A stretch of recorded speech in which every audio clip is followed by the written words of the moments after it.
जाओ। अरे बाबू बात नहीं दे तो भोर हो चल बस अगले पर नहाए आ तो भुला गए हो। बाकी आंटी घर भुला के घर पर तुझे ठीक है चलो मुझे तनी चला हो नदी सगरे पे चला चला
या पोखरा है चल अपने घोड़ा के पानी पिया दिहल जा। ठीक बच्चा चल भाई बैठ अपने घोड़ा के नीचे पानी पियावल जाई। हां चल हमारे घोड़ा के बड़ी प्यास लगल बा। ए बेटी अरे बाप रे बाप हम नहीं बुझी पाता नहीं ई जनानी पोखरा ताइले त मारवा कहां से ठोका दे आ गई का हो हे का है दरिया आई हम के सब जाता हे अरे लता मारवा ई देहरारू पोखरा नहाए वाला त के का अरे ठोले करियो बा हो देखी ए बहनी तेहू दरिया पे दरिया आवत क्या देर कहां कुल ई पुरांटी रंटा हा कुल भागल बा ना कुल हां जैसा तेल रंडी हवे।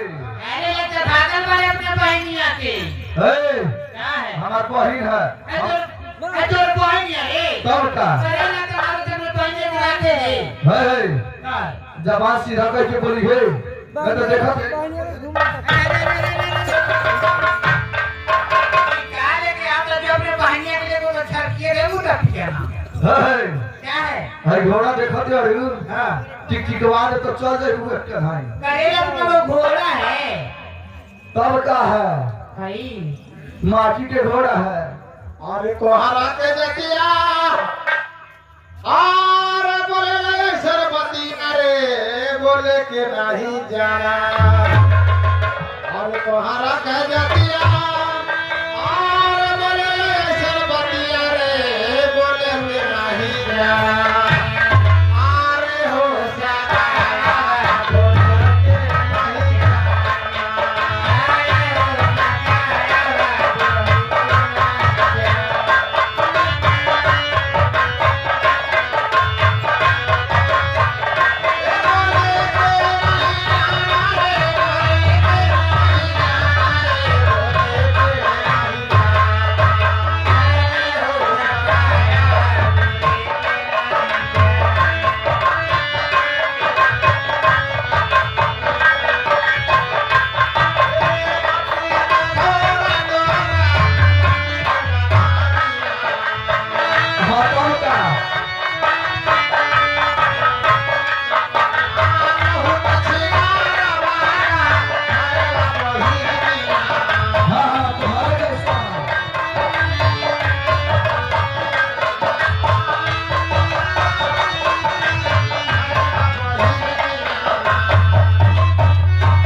अरे वो पानी में पड़ी तो गोल जाई और तू पानी पी रहे वो तो पिया अच्छा ये पानी में पड़ी तो गल जाए अरे मुझे पिए ना क्या खोलावे का रे ला तब का तोरे जुड़ल मतलब चश्मा चश्मा भैया भैया अरे भैया का का रे बहनी? का रे भैया हाँ बहनी पानी पी हो करे पोखरा में हाँ हाँ ऐसा डिजाइन क्या बहुत के रन दिया बहुत ये भैया चल हमरे पोखरा में पानी पिला दिए घबरा लो नहीं नहीं आज है माटी के घोड़ा आज पोखरा में आज पानी पी जरूर ठीक तब का ओकरे पिया कोई रास्ती में हो करम पिया हो जब तो संग तो बहनिया बाई आओ कर हमारे बहनिया कोई राशि तो हो बाई आओ तोर सघरिया जवन बाई आओ ये अगर बहनिया नहीं की रास्तिया देखिए हमारे बहनिया में ऊ पाई तोरे बहनिया कहीं नहीं भाई तोरे बहनिया वही रहती का अते सीता सती का अतेराई रंडी बड़े उड़ाई रंडी बाई हम रहती रहती हाँ लेके भाग गई रहती कहिए रंडी आए रहते तो ये घाटे हो घाटे दौड़ते नहीं तोर मोच उखाड़ था हाँ हमारे मुस्कान फर में उखाड़ले का देकर उखाड़ के रहा कहले त मारुआ ई माटी घोड़ा माटी लगावे घोड़ा ही पानी की माटी पे पड़ जाएगी रही माटी के घोड़ा पानी पर तो गल जाई का आ तोहर के बोले के तमीज आई बकरे है का सुन बताओ तो सुन तो के बतावा तानी बड़ी सत्य सुन बड़ी बताओ सती मन करे ना तो के हम बतावे तो के बोले के जमाने तमीज नहीं हो सुन हम बतावा का खाना अरे तीर अरे तीरिया के बतिया अरे बोले ऐसा बोलिया बोले के नहीं अरे बोले के नहीं जाना हो ऐसा बोले के नहीं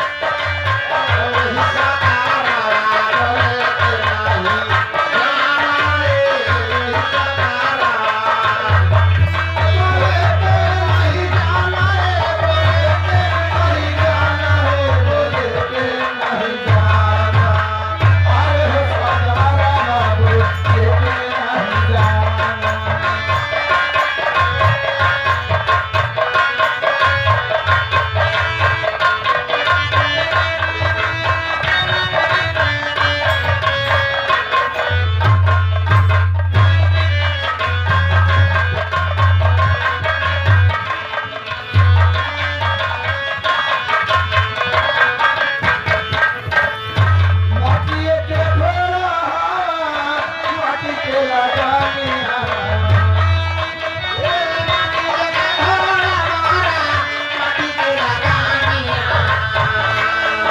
बड़ी छिनार हरी तुम्हारे बहिनिया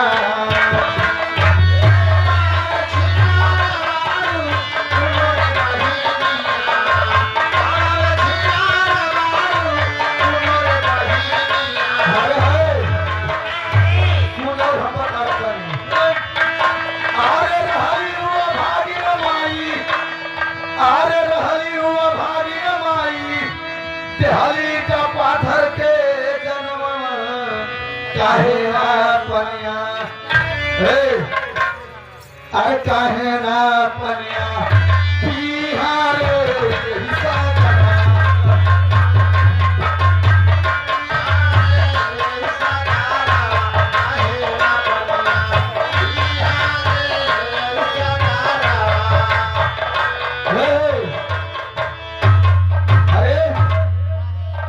कहे चौनी आ गई अरे माई का पार बत्था था कपार बथता अभी देख तो काट का बथा कभी तक कपारवा बथता अच्छा बता माटी के घोड़ा पानी में पड़ी तो गल जाए सही बात बा यही कर जाए इस सब लोग जानता कि माटी के घोड़ा अगर पानी में पड़े तो तुरंत गल जाए कर जाए बाकी इहो लोग सब जानत होई कि केहू के महतारी ईटा या पाथर नहीं पियाली अरे माई हो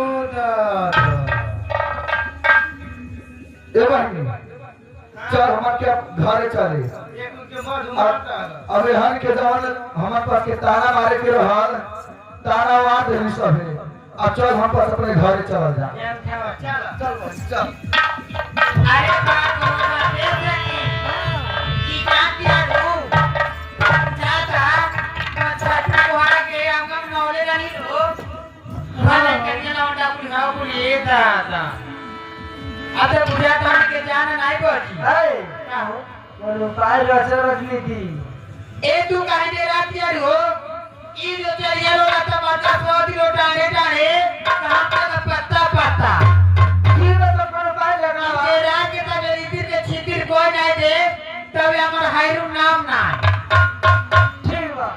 ए जाके यारू चला भाग के से नखरा बना लिया ना हां हो के तरो यो बारे सब अटिया रंडी का को के तो नखरा बना नखरा बना ले भले यारी माई होता था पेट बढ़ता हमारा जी पूछिए हम ज्यादा नहीं डॉक्टर बुला के लिए आता काजी पीपरा से कपिया से नीचेरोर से परासी से धनिया से भले यारी बाबू को अपनी पेट आराम नहीं हुई है तब छाटू को हारे किया तो थोड़ा करी लौंडा बुलवालो को कॉल करे जा नहीं खा लिया लाई तब पेट हम आराम नहीं हुई ठीक बा।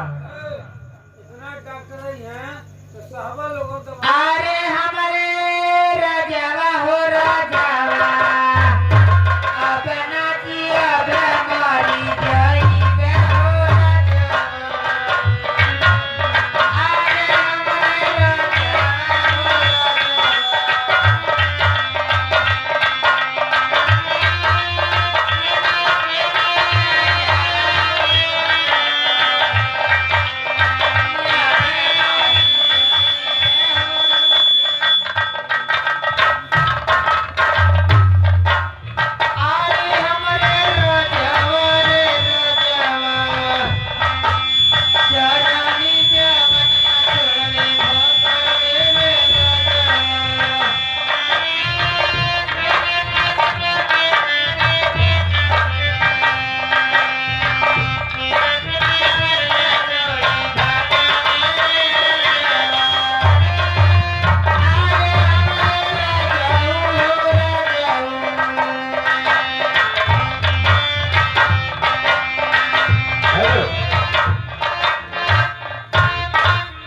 अरे माई हो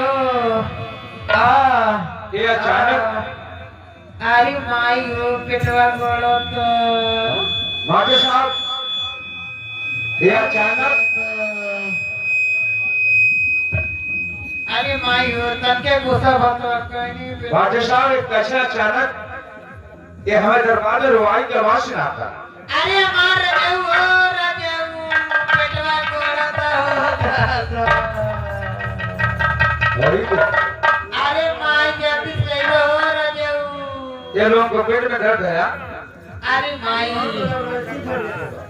दोनों को। अरे हमार रजेऊ हो रजेऊ अच्छा मैं पहले चेक करूं अरे बाबू दादा कहाँ दर्द है कहाँ नहीं दर्द है मैं चेक करता हूँ। बढ़िया धैले रहो दादा अरे माई रे आ झटकी अरे बाप हो बाप अरे माई हो दादा शांत रहो। ए! अच्छा ऐसा है कि आप लोग घबराइए नहीं। अरे हमर रजेवा आप लोग घबराइए नहीं और मैं जा रहा हूँ डॉक्टर साहब को बुला कर लेकर आता हूँ। राजावा अब ना दिया बेमारी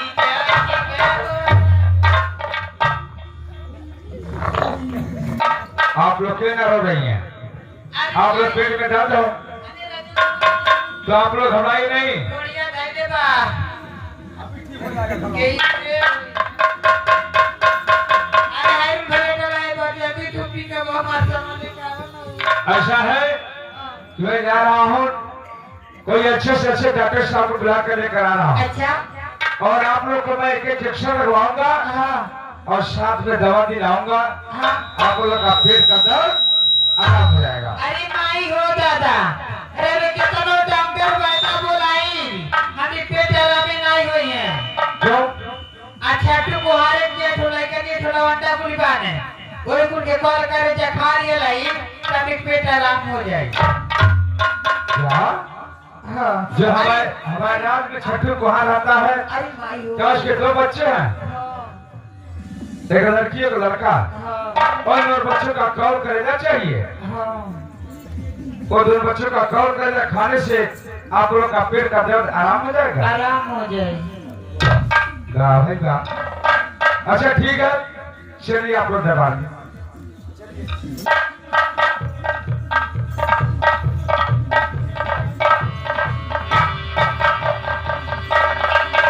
ये देखिए, इन लोगों के पेट में दर्द है और ये दर्द दवा से नहीं ठीक होगा। उन दोनों बच्चों का कौल कलेजा खाने से लोग का पेट का दर्द आराम हो जाएगा। ठीक है, अब मैं चला छठू को हाथ देगा और देखता हूँ कि छठू को हाथ इस समय है कहाँ। मैं चल रहा हूँ।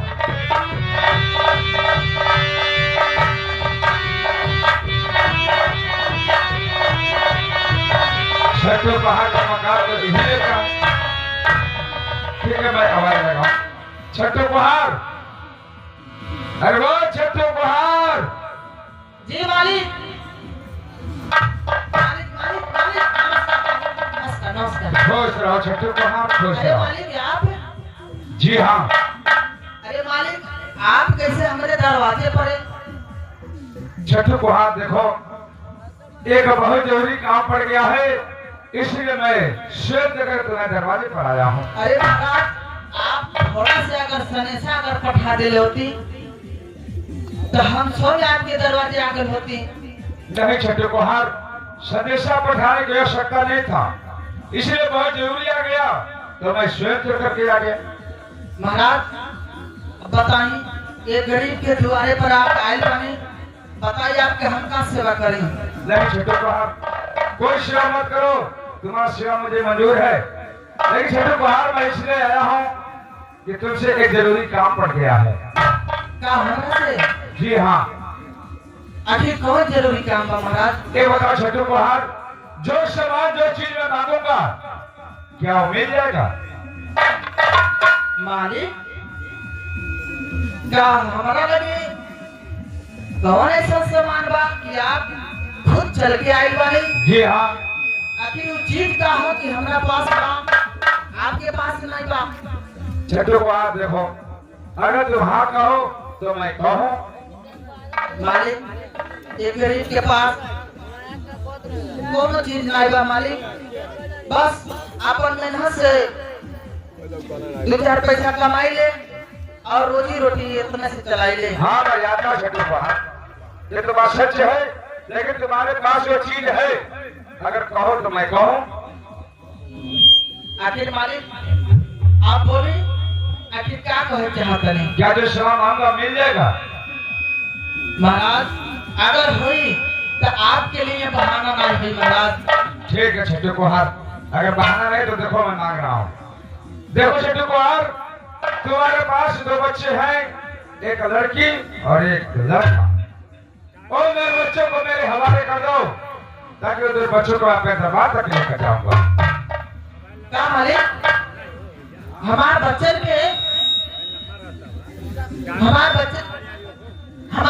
के चाहिए? जी हाँ। आखिर काहे खातिर मालिक? देखो तुम गरीब आदमी हो, तुम 2 बच्चों को नहीं पढ़ा लिखा पाओगे, मैं बड़े दरबार में लेकर जाऊंगा और मेरे बच्चों को अच्छे तरह से पढ़ाऊंगा लिखाऊंगा। तुम्हारे बस की नहीं है। ना मालिक हम आपके आगे हाथ जोड़ते नहीं मालिक, हमारे बच्चन का आप मत मांगी मालिक। हमारे 2 बच्चे हमारी जिंदगी के सहारा बने सब, हमारे बच्चन के आखिर रवा काहे खातिर मांगता नहीं? देखो छठू को हाथ, जैसे मेरे बच्चों को मैं लेकर जाऊंगा उसी तरह से और 2 बच्चों को मैं तुम्हारे हवाले कर दूंगा। नहीं चिंता मत करो। मालिक अगर आपके दरवाजे कोनो काम हो तो हमारा के लिए चले, हम आपके काम कर सकता नहीं मालिक, लेकिन वो बच्चे बाने सब नादान बाने सब, वो कौन से काम करे वाला बाने? देखो छठू को हार, मैं जानता हूँ कि तुम धीरे सिखाने से स्वीकार करोगे। देखो छठू को हार, अगर तुम्हें बच्चा देना हो तो दे दो, अगर नहीं देना है तो मैं तुम्हारे दरवाजे से मैं वापस जा रहा हूँ। द्वारा तक खड़ा नहीं। अरे महाराज, आप इतना महान होके हमारे दरवाजे पर आए बने, ताकि आप नाराज काहे होते नहीं मालिक? तो फिर दो बच्चों को मेरे हवाले करो। लाओ, बुलाओ बच्चे कहाँ हैं? महाराज एक बात बता दी हमरा के, हमारे बच्चन के दोनों जिंदगी में कोनो दखल ना आई। नहीं होगा, कुछ नहीं होगा। तो ठीक बा मालिक, हम अपन बच्चन के देते नहीं, लेकिन जो ही आपके काम संपन्न हो जाए, खत्म हो जाए, तो ही 2-4-10 दिन में हमारे बच्चन के वापस कर दे। ठीक है छोटू कुहार, मैं जरूर वापस कर दूंगा। घबराओ नहीं, बुलाओ दोनों बच्चों को। ठीक बा मालिक। ए बाबू, हमरो ना हो